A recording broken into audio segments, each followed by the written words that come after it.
Entenda o seguinte, o perdão dos nossos pecados sequer se baseia na misericórdia de Deus, mas se baseia na justiça. Tem gente que pede, Senhor, me perdoa por misericórdia. Deus nunca vai usar de misericórdia para perdoar ninguém. O perdão dele não vem em função de misericórdia. O perdão dele vem em função de justiça. Jesus já pagou o preço no seu lugar. Ele pagou o preço por você. Então não é simplesmente misericórdia. É uma questão de justiça. Se Jesus já pagou, o preço está pago. Tetelestai, pago por completo. Então agora, por uma questão de justiça, você é perdoado. Não por uma questão de misericórdia. No Egito, durante o evento da última praga, o anjo da morte não andou procurando por gente esforçada em fazer boas obras, para então poupá-las, mas procurava pelo sangue do cordeiro nas portas das casas. Entenda o critério. O anjo da morte foi enviado por Deus. Deus saca um demônio do inferno e libera esse demônio para andar pelo Egito, para produzir morte nos primogênitos. Mas a instrução que ele tinha não era ir de casa em casa procurando gente religiosa que tivesse feito boas obras, e ele entrava, olhava e dizia, caramba, realmente esse currículo dessa pessoa aqui está bom, ajudou os pobres, as criancinhas, ajudou 2 cegos a atravessar a rua, ajudou aquela senhora velhinha a carregar sacola, está poupado, vou para a próxima. Não, entrou numa casa, tem boas obras, ajudaram as crianças pobres, os necessitados, os famintos da África, mas não tem o sangue do cordeiro, pumba, morte. Mas passava numa casa, ainda que não houvesse boas obras, mas tem o sangue do cordeiro na porta, ele passava por cima. O critério que ele estava procurando não eram as obras, era a fé. Amém? O que Deus procura em nós não são obras, é a fé na obra da graça que Jesus fez por nós. No Evangelho da Graça, que é o poder de Deus. 1 João 4, 16 a 19, diz assim, e nós conhecemos e cremos no amor de Deus, no amor que Deus tem por nós. Diga isso, eu conheço e eu creio no amor que Deus tem por mim. É conhecer, olha só o que eu tenho dito para você, não é meramente conhecer. Aí eu fiz um estudo profundo, pastor. Depois que o senhor começou essa série, eu fiz um estudo profundo, já tem 1 mês que eu estou estudando profundamente sobre ágape, o amor ágape, e agora eu conheço, agora eu entendo. Ok, agora você precisa crer. Você consegue entender que não é só o conhecer, é preciso crer. Conhecer que Deus ama, todo mundo conhece. Diga para qualquer pessoa na rua, Jesus te ama, a pessoa, eu estou sabendo, eu tenho um prático, tem um prático no meu carro. Jesus te ama. Todo mundo que passa por mim vê o prático lá. Jesus te ama. Tem 2 práticos. Um está escrito, Jesus te ama, e o outro, foi Deus que me deu.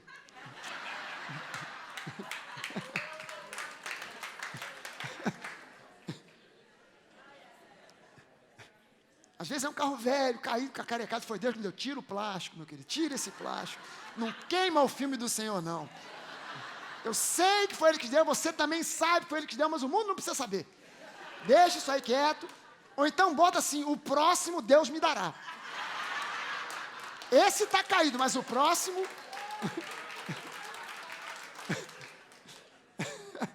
Mas Jesus te ama, todo mundo sabe. O problema é que nem todo mundo crê que Ele ama profundamente, tremendamente, incondicionalmente. Nós conhecemos e cremos no amor que Deus tem por nós. Deus é amor, e aquele que permanece no amor, permanece em Deus e Deus nele. Nisso é em nós aperfeiçoado o amor, ágape, para que no dia do juízo mantenhamos confiança, pois segundo Ele é, também nós somos nesse mundo. E essa pessoa aqui que ele está dizendo, segundo Ele é, nós somos, é a pessoa que teve a revelação e que está entendendo, Deus é amor, e eu, como Ele é, eu também sou. Eu tenho o amor ágape de Deus em mim, eu posso amar o meu próximo com esse amor com que Ele me ama, eu posso amar a Deus com o amor com que Ele me ama, porque segundo Ele é, eu sou nesse mundo. No amor não existe medo. No amor não existe medo, no amor não existe ansiedade, no amor não existe preocupação, no amor não existe síndrome do pânico, no amor não existe medo de velhice, medo do futuro, medo de como é que eu vou viver depois que eu ficar velho. Será que vão me deixar na mão? Será que eu vou conseguir ter a minha aposentadoria, o INSS, como é que vai ser? Ah, meu Deus, não deixa falir, não deixa fechar. Vai falir, vai fechar, não vai aguentar. Você acha que esses políticos sem vergonha que estão por aí vão fazer reforma da Previdência para melhorar a sua vida? Vão nada. Você vai chegar a um ponto, você pode ter certeza, muitos de nós aqui vamos ouvir do governo, gente, o INSS fechou, acabou, agora cada um por si, Deus por todos. Você não vai receber um tostão de volta. Aquilo que você está pagando hoje, você não vai receber um tostão de volta. Vai ser uma convulsão. Gente revoltada, atacando pedrada na porta dos postos do INSS, querendo receber a aposentadoria, e o governo dizendo, mas não tem, o cofre está vazio. Deixa eu ver o cofre, pode ver, não tem nada. O pessoal do mensalão levou. O pessoal do petrolão também levou. Sobrou nada. Não tem jeito. Esse sistema que está por aí, matematicamente, não se sustenta. E não adianta, você acha que esses caras são tão burros assim que eles não sabem fazer conta? Alguns não sabem mesmo. Mas pelo menos tem um ou dois lá que sabem. E que falam para os outros, gente, eu fiz a conta, não bate. Aí você fica com medo, mas e o meu futuro como é que vai ser? O meu futuro está nas mãos do meu Senhor, que é gracioso e não vai permitir que nada me falte. Eu não dependo de governo, não dependo de INSS, não dependo de política, eu dependo do Senhor. E Ele é um Deus de graça, que me ama incondicionalmente e que sempre vai cuidar de mim. Cuida hoje, por que não vai cuidar quando ficar velho? Amém, gente? Vai cuidar sempre. E nós, o amor ele não tem medo, o amor perfeito lança fora o medo. Ora, o medo produz tormento, logo aquele que teme acaba não sendo aperfeiçoado no amor. Nós amamos só por uma razão, porque Ele nos amou primeiro, porque nós fomos criados para ser amados. E quando você se abre para ser amado e permite que Deus te ame, aí você entra numa nova dimensão do descanso. Você sai do estresse e entra no descanso, porque você sabe que em toda e qualquer circunstância você é um filho amado. Você é um filho amado. Se na lei eu devia amar a Deus de todo o meu coração, de toda a minha alma, de todo o meu entendimento, na graça Ele enviou Jesus, que é a graça personificada, para que eu entenda que Ele me ama, de todo o coração, de toda a sua alma, de todo o seu entendimento. Não fixe a sua atenção no seu amor por Ele, porque isso é o que demanda a lei. Fixe a sua atenção no amor dEle por você. Lembre-se que nós só o amamos porque Ele nos amou primeiro. Fixe a sua atenção no amor dEle por você e fatalmente, sem fazer força, você o amará de volta e amará o seu próximo como Ele te ama. Mas fixe a sua atenção no amor dEle por você. Lembre-se da última ceia. Eu comentei aqui na semana passada, Pedro é um tipo que aponta para a lei. O nome Pedro significa pedra e a lei foi escrita em tábuas de pedra. Pedro é alguém que aponta para a lei. João, por sua vez, o discípulo a quem Jesus amava, o nome Yohanan, no hebraico, significa graça. João aponta para a graça. Pergunto eu para você, Pedro e João estavam presentes na última ceia? Estavam no mesmo ambiente que Jesus estava, só que Pedro estava longe e João estava perto. Pedro é a imagem da religiosidade. Eu estou no ambiente de Jesus, mas não estou próximo dele, reclinado no seu ombro. É a imagem da religiosidade, que se baseia na lei. Não, deixa comigo, tudo é comigo, eu vou fazer, ninguém te ama como eu te amo. Se esses caras te abandonarem, eu estou junto contigo, eu estou contigo porque daí vier, mas ele estava longe. E João, de boca fechada, que não dizia nada que ia fazer ou acontecer, estava colado com Jesus, com a sua cabeça reclinada sobre o ombro de Jesus, e na hora do vamos ver, quem estava do lado de Jesus, durante a crucificação, não foi Pedro, mas foi João. Pedro conhecia Jesus, mas estava distante, embora estivesse no mesmo ambiente. João, o discípulo a quem Jesus amava, aquele que recebeu o entendimento e a revelação do quanto Jesus o amava, e não se preocupou em mostrar para Jesus o quanto ele o amava. E veja bem, gente, João não era um garoto perfeito, não. João não era uma pessoa perfeita. Se você lembrar, João, junto com seu irmãozinho Tiago, foi aquela dupla de dois, que chegou para Jesus, junto com a mamãe, para pedir para Jesus, quando você entrar no seu reino, bota os meus meninos, Joãozinho e Tiaguinho, um sentado à sua direita, outro à sua esquerda. João não era um cara perfeito como alguém possa imaginar. Ele tinha as suas imperfeições, mas uma coisa ele sabia: Jesus me ama. Jesus me ama. Jesus me ama incondicionalmente. João, que era essa pessoa, embora imperfeita, mas que sabia que ele era o discípulo a quem Jesus amava, estava próximo, reclinado sobre o peito de Jesus. Quando você vai ao livro de Levítico, no capítulo 7, dos versículos 28 a 38, Deus está dando para Moisés algumas instruções sobre a oferta pacífica. Havia 5 ofertas possíveis de serem feitas no Antigo Testamento: a oferta pelo pecado, o holocausto, a oferta pela culpa, a oferta de manjares, a oferta pacífica era uma delas.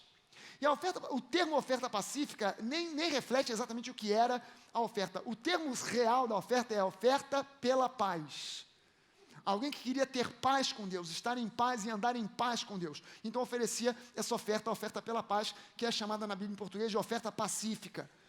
Essa oferta, Deus, quando dá a instrução a Moisés, ele diz: a oferta pacífica, o sujeito vai trazer a sua oferta, que vai ser uma ovelha, um boi, ou uma cabra, um bode. Ele vai trazer a oferta, vai impor as mãos sobre a oferta, e aí o sacerdote vai pegar o animal, vai sacrificar e vai jogar no altar de sacrifício, que era uma baita, imensa churrasqueira, queimando fogo o dia inteiro, 24 horas por dia, todo dia e toda noite. Vai pegar e vai lançar, mas antes de lançar, o sacerdote vai remover o peito do animal, e Arão e os seus filhos vão comer da carne desse peito do animal. Engraçado que o peito nem sequer é uma parte mais carnuda, né? Se fosse só uma questão de alimentar o sacerdote, então manda tirar o filé mignon, a coxa, alguma parte, mas ele manda tirar o peito. Por que ele manda que o sacerdote e os seus filhos, Arão, o sumo sacerdote, e os seus filhos, os sacerdotes, se alimentassem do peito da oferta de paz, a oferta que trazia paz?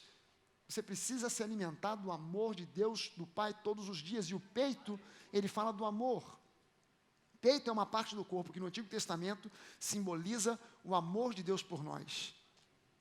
Ele não fala de comer sobre mão, não fala sobre pé, ele não fala sobre coxa, ele fala sobre o peito, porque o peito simboliza o amor, a mão simboliza poder, o pé simboliza autoridade, mas o peito simboliza o amor.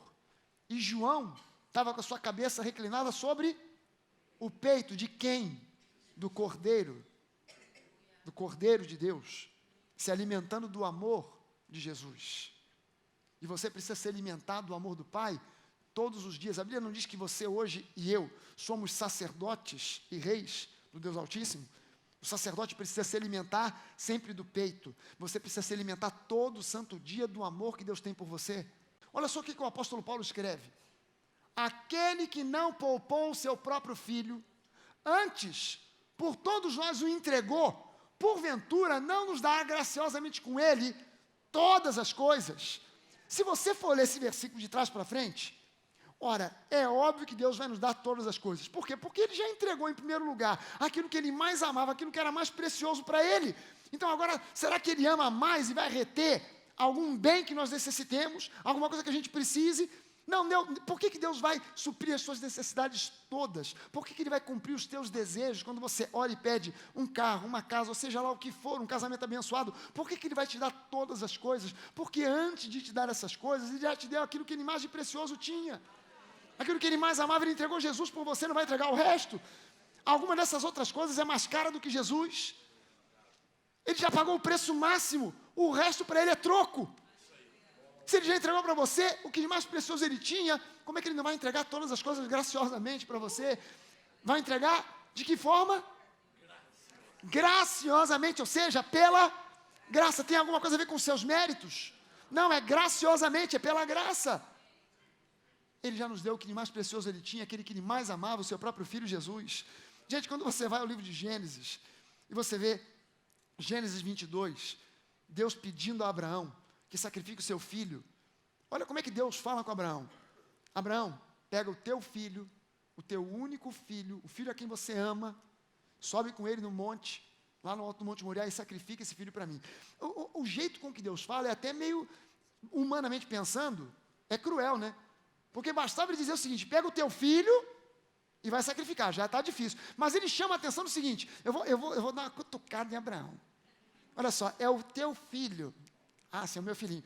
O filho que é o seu filho único. Ah, meu Deus, eu só tenho esse. O filho a quem você ama. Ah, meu pai, o filho a quem ama. E sacrifica. Ah, meu Deus. Pega o teu... Na verdade, Deus estava falando a respeito de si próprio. Porque eu vou dar por vocês Porque no momento da hora H de Abraão sacrificar, ele mandou que Abraão parasse, e ele olha para trás e encontra um sacrifício esperando um cordeiro, um carneiro, amarrado pelos chifres, esperando por ele. Porque olha só, enquanto você está subindo na direção de Deus, do outro lado da montanha você não está vendo, mas está subindo o carneiro que vai suprir a tua necessidade. Você não está vendo, mas o carneiro está vindo.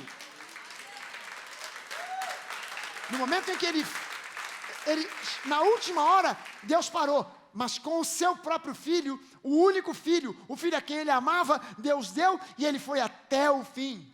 E ele pagou o preço morrendo na cruz, ele pagou um preço de morte, e morte de cruz. E Deus não interrompeu no meio do caminho, no final. Deus deixou que fosse até o fim. Ele entregou o seu filho por nós, aquilo que ele mais amava. Então não há nada que possa alterar esse amor dele por você. Ouça bem o que eu quero te dizer agora. Não existe nada, absolutamente nada, que possa alterar o amor que Deus tem por você. Nada. Pastor, mas e o pecado? Fala, legalista. E o pecado, pastor? Entenda o seguinte. Isso é muito importante que as pessoas entendam quando a gente fala sobre graça. As pessoas entendam isso. As pessoas pensam que quando a gente fala sobre graça, a gente está dando para a igreja uma licença para pecar. É óbvio que vai ter gente que vai ouvir a mensagem da graça e vai entender assim: ih, rapaz, o pastor liberou. O pastor disse que nós estamos liberados para meter o pé na jaca e pecar à vontade, porque Deus é graça, o perdão já está e já foi dado. Aleluia. Quem ouve essa mensagem assim, é porque ela tem um filtro nas orelhas que foi colocado por Satanás. E ela ouve o que ela quer. Essa pessoa só precisa de uma coisa só uma coisa que ela precisa nascer de novo. Ela precisa de experimentar um novo nascimento. Ela pode ser religiosa, ela pode estar na igreja o quanto que ela quiser, o tempo que ela quiser, ela precisa simplesmente nascer de novo e entender que a graça não funciona como uma licença para pecar. É preciso só entender que não importa o que esteja acontecendo, nada pode alterar o amor que Deus tem por você. Nada. Nem o pecado. Você pode estar envolvido hoje num adultério violento. Isso não altera o amor que Deus tem por você. O que você precisa entender é que o pecado tem consequências. Isso é que muita gente não entende. O pecado tem consequências. E a graça não aborta as consequências do pecado. Se chega um jovem para mim, deixa eu te dar um exemplo bem prático. Chega um jovem para mim e diz: pastor, o senhor sabe que eu sou apaixonado pela minha namorada. Sim, eu sei. Ele vem com a conversa para me enrolar. O senhor sabe que ela também gosta muito de mim. Sim, nós inclusive estávamos pensando já em casar. Desembucha logo, meu jovem. Fala o que você tem para falar. Não, pastor, é o seguinte, é que a gente acabou comendo a sobremesa antes da janta. E a minha namorada está grávida. E aí, nós reconhecemos que nós erramos, pisamos na bola e tal. E eu estou querendo saber, pastor, se Deus vai abençoar essa criança, porque eu já ouvi falar em outras igrejas que essa criança vai nascer debaixo de maldição, porque a gente pisou na bola, pastor, e tal, e a criança vai nascer amaldiçoada. Mentira do inferno, do capeta. É porque você não tem olhos espirituais para ver quem pregou. Que quem pregou, se você olhasse e conseguisse ver no mundo do espírito, sem enxergar chifre, rabo, 2 dentes assim. Essa criança vai nascer amaldiçoada? Não. Essa criança pode ser apresentada quando ela nascer. Ela pode ser apresentada na igreja? Pode. E ela pode crescer e de repente se tornar um pregador da palavra? Pode. Pode se tornar uma mulher de Deus, uma pregadora? Pode. Um cantor? Pode. De sucesso? Pode compor músicas assim do tipo da do Bené Gomes? Pode. Pode ser uma bênção? Pode e vai. Nós vamos orar para ser uma bênção. Mas a criança não vai evaporar e não vai desaparecer. Você vai ter que assumir e vai ter que cuidar dela para o resto da sua vida. Você vai ter que ser homem o suficiente para ser pai dessa criança hoje, amanhã, semana que vem, ainda que você nem case com a namorada. Pastor, a gente não estava nem pensando em casar, porque a gente estava mal namorando e tal, mas não sei se é a mulher da minha vida. Gravidez não é motivo para ninguém casar. Agora, filho, não tem como deixar de assumir. E você vai ter que bancar, vai ter que comprar fralda, vai ter que bancar a escola, e não vai ser qualquer escola, tu tem que bancar a melhor. Mas eu não posso, se vira, dá seu jeito. Porque as consequências não vão sumir, não vão desaparecer. Se você, entenda o seguinte, algumas consequências são graves, outras são menos. E quando você começa a exercer metanoia, que é o genuíno arrependimento, mudança de mente, a palavra arrependimento no grego é metanoia, e metanoia significa mudança de mente, que não tem necessariamente a ver com remorso. Quando você genuinamente começa a exercer metanoia, Deus é gracioso o suficiente para diminuir consequências, ou até para abortar consequências.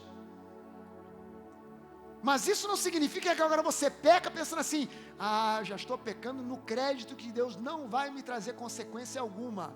Isso é uma mentira do diabo, porque quem traz as consequências nem sequer é Deus. A própria vida se encarrega de trazer as consequências. E a gente só precisa estar alerta disso. Qualquer ato que eu cometa, seja ele bom ou ruim, tem consequências.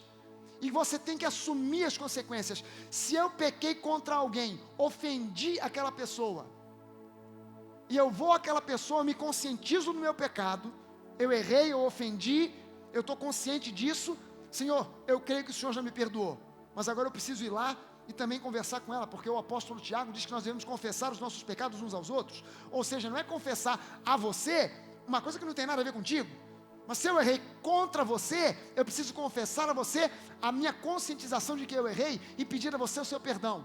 Você tem a obrigação de me perdoar? Não. Então eu tenho que aguentar a consequência. Eu errei, cheguei a você pedir perdão, você me deu uma bolacha na cara, o que eu faço? Pastor, eu meto a mão de volta, porque cara que mamãe beijou, vagabundo nenhum põe a mão. Não, peraí, não foi você que pisou na bola? Agora aguente as consequências. Se você pediu perdão e a pessoa te enfiou a mão na cara, você baixa a cabeça, chora, engole, bebe óleo ungido primeiro, depois engole o sapo, e segura a onda, porque você reconheceu que você que estava errado. Paciência, aguenta a consequência. Deus pode entrar no circuito e abortar a consequência, ir lá e convencer o coração daquela pessoa de que o seu perdão, o seu pedido de perdão é genuíno, é sincero, e mudar o coração daquela pessoa, em vez de ela te esbofetear, ela te abraçar e chorar junto contigo? Pode. Deus pode fazer isso? Pode. Como é que Ele faz isso? Pela graça. Mas eu preciso entender que o pecado tem consequência. Não é uma questão de estar liberado. Não está liberado. Graça não é licença para pecar. Graça é força para não pecar. É capacitação para não pecar. Lembre-se de Davi e Golias. Golias, o nome Golias no hebraico significa exilado, despojado, despido. Eu não sei quem coloca o nome de uma criança, um nome desse. Como é o nome do seu filho? Despido, exilado, despojado. Não sei, mas colocaram o nome do sujeito de Golias. O nome Davi, por outro lado, em hebraico, significa amado. Agora veja o seguinte: todo um povo de Israel, um exército inteiro, ninguém teve coragem de enfrentar Golias. O exilado, o despojado, o despido, ninguém teve coragem de enfrentar. Foi preciso que aparecesse alguém com uma revelação do quanto ele era amado, para olhar para Golias e dizer: não importa o meu tamanho ou o tamanho dele, eu sou muito menor, ele é muito maior, mas eu sou amado, Deus é comigo, eu vou nessa, eu vou enfrentar, eu vou vencer. E não deu outra. O que levou Davi a vencer foi o entendimento do quanto Deus o amava. Amém, gente? Mais tarde Davi pôde escrever. Davi foi tendo experiências de vida, desde o momento em que ele era um pastor, um simples pastor, no campo, pastoreando as ovelhas do seu pai. Ele foi tendo experiências do amor de Deus, do livramento de Deus. Ele diz que, em uma certa oportunidade, veio um urso contra o rebanho, ele enfrentou, ele encarou o urso e venceu. Numa outra oportunidade veio um leão contra o rebanho, ele encarou o leão e venceu. Ele foi tendo experiências, e lá na frente, depois de ordenado, depois de ungido rei, ele pôde escrever, durante aquele período em que a Arca da Aliança esteve sobre o Monte Sião, quando Davi traz a Arca da Aliança, no início do seu ministério, ele vai até a cidade dos filisteus, traz a Arca que estava cativa lá para mais de 100 anos, aliás, para mais de 100 não, para bem mais de 100 anos, por mais de 300 anos, ele traz a Arca da Aliança de volta, coloca no alto do Monte Sião, ele entra em Jerusalém, dançando, festejando, coloca aquela arca, não dentro de um tabernáculo fechado, mas debaixo de uma tenda, e todo o povo começa a louvar a Deus diante da Arca da Aliança, ninguém morre, e durante 40 anos a arca esteve exposta, sem que ninguém que contemplasse a arca morresse. E Davi e outros iam até a presença da Arca da Aliança, e ali eles começaram a compor músicas, começaram a compor poemas, que ficaram conhecidos como livro de Salmos, e durante 40 anos Davi escreveu, outros escritores escreveram, e um desses salmos é conhecido por nós como o Salmo 23, tem gente que pensa que Davi escreveu isso quando ele era pastorzinho lá no campo, as ovelhinhas lá pastando, e ele escrevendo, Senhor meu pastor, não me faltará. Falta de conhecimento bíblico é uma tristeza. Teve uma pessoa aqui da igreja que postou no Facebook, que Davi, na época que era rei, escreveu o Salmo 23, aí um desses aí escreveu, amada. Davi não escreveu quando era rei, quando era pastor. Eu mandarei de volta, ignorante. Vai estudar. Para saber quando os salmos foram escritos. Os salmos foram escritos num período de 40 anos em que a arca esteve no alto do Monte Sião, durante o reinado de Davi. E depois de ter essas experiências, todas essas experiências com Deus, diante da Arca da Aliança, da presença de Deus, Davi teve uma revelação. Caramba, realmente, olhando para trás eu vejo, o Senhor é o meu pastor, nada me faltará. Como Deus tem me amado, como Ele me amou, Ele me livrou do leão. Por quê? Porque Ele me amava. Ele me livrou do urso, não é porque eu era forte, porque Ele me amava. Ele me livrou de Davi, por quê? Porque Ele me amava. Ele é o meu pastor e nada me faltará. Será que você consegue olhar para trás e olhar para o seu passado e ver quantas oportunidades Deus te livrou da morte, de acidentes, de problemas, de enrascadas? Por que Ele fez isso por você? Só por uma razão, porque Ele te amava desde o ventre da tua mãe, incondicionalmente. Ele tinha um chamado para você. A Bíblia diz que você era substância informe no ventre da sua mãe, e Ele já te conhecia, e Ele já te conhecia pelo nome. Seu pai e sua mãe não sabiam não se era menino ou menina, mas Deus já te conhecia pelo teu nome. Aleluia. E Ele já te amava incondicionalmente. Ele já tinha um plano e um propósito para você.